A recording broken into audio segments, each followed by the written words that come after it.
مکروہ وقتوں کا بیان، مکروہ وقتوں کا بیان یعنی کہ ایسا وقت کہ جس میں نماز پڑھنا جو مکروہ ہے، نماز پڑھنا جو وہ منع ہے، اس میں کوئی نماز آپ نہیں پڑھ سکتے۔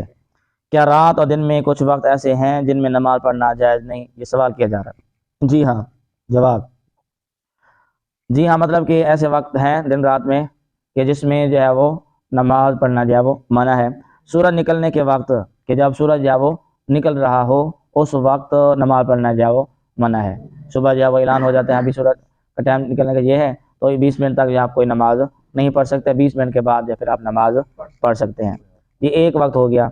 سورج ڈوبتے وقت کہ جب سورج جو ہے وہ ڈوب رہا ہو، مغرب مطلب کہ مغرب کے وقت، جیسے آپ کو پتہ ہے کہ عصر کے آخری جب 20 منٹ جو ہے وہ مکروہ وقت ہے، تو وہی ٹائم ہے۔